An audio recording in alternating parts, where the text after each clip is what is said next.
آپ کے وصال سے کچھ عرصہ پہلے نا آپ نے ایک قاصد بھیجا روم کے بادشاہ کے پاس، وہ گیا تو وہاں اس نے ایک عجیب منظر دیکھا کہ وہاں ایک حافظ قرآن نابینا آدمی قید ہے، اس کی آنکھیں موجود نہیں ہیں اور وہ چکی چلاتا ہے، آٹا پیستا ہے۔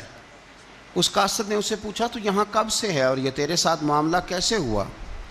تو وہ کہنے لگا مجھے انہوں نے گرفتار کر لیا، پھر مجھے کہنے لگے عیسائی ہو جا، میں نے انکار کیا تو انہوں نے میری آنکھیں نکال دی۔ اب میں صبح شام یہ تھوڑا سا کام کرتا ہوں، چکی پیستا ہوں تو روٹی دے دیتے ہیں۔ وہ قاصد حضرت عمر بن عبدالعزیز کے پاس آیا اور آ کے کہا حضور ایک اس طرح کا مسلمان روم کے بادشاہ کے پاس قید ہے، ایک مسلمان کی تکلیف۔ حضرت عمر بن عبدالعزیز نے جب سنا تو رو پڑے، فرمایا وہ قید ہے اور وہاں قید ہے اور ہم یہاں آرام سے بیٹھے ہیں۔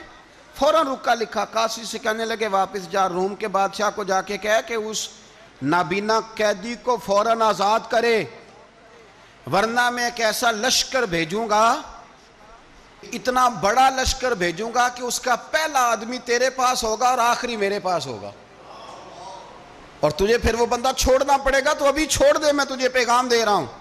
وہ قاصد کہتا ہے جب میں رکا لے کے پہنچا، ظاہر ہے بڑا لمبا سفر ہوتا تھا، آنے جانے میں مہینوں بھی لگ جاتے تھے، کہتے میں نے رکا دیا تو اس نے پڑھا، کہنے لگا میری طرف دیکھ کے رکا میں نے پڑھ لیا ہے، علماء کو جانتے ہیں، تاجر تاجروں کو جانتے ہیں، تو بادشاہ بھی بادشاہوں کو جانتے ہیں۔ فرمایا تم مسلمان ہو میں نہیں ہوں، پر اتنی تم اس درویش کی قدر کرتے ہو میں تم سب سے بڑھ کر قدر کرتا ہوں۔ میں اس بندے کو لشکر لے کے آنے کی تکلیف نہیں دوں گا، میں ویسے ہی قیدی آزاد کرنے لگا، تم لے جاؤ۔ کہتے ہیں مجھے چند دن وہاں رہنا پڑا، کچھ لوازمات تھے جن کے لیے رکنا پڑا۔ ایک دن میں شاہ روم کے دربار میں گیا تو وہ تخت سے نیچے اتر کے رو رہا تھا اور اس کی ہچکی بندھی تھی اور اس کے سینے سے آواز نکل رہی تھی۔ میں نے پوچھا لوگوں سے کیا ہوا، کہنے لگے خود ہی پوچھ لو۔ میں نے جا کے کہا بادشاہ کیا ہوا، کیوں رو رہے ہو؟ تو کہنے لگا آج دھرتی کا حسن اٹھ گیا ہے، آج سنگھار ختم ہو گیا، آج دھرتی کا حسن اٹھ گیا۔ میں نے کہا کیا ہوا؟ کہنے لگے عمر بن عبدالعزیز انتقال کر گئے، تمہارا امیر چلا گیا۔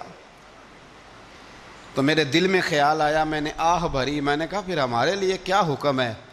تو فرمانے لگے وہ چلتا پھرتا راہب تھا، لوگوں کے پاس کچھ نہیں ہوتا تو وہ فقیر ہوتے ہیں، پر اس کے قدموں میں تو خزانے تھے، پر وہ پھر بھی فقیر تھا۔ فرمایا اس کا حکم اگر میں زندگی میں مانتا تھا تو مرنے کے بعد بھی بات مانی جائے گی، تمہارا قیدی بھی تمہیں واپس کیا جائے گا اور عمر بن عبدالعزیز کی بات بھی سنی جائے گی۔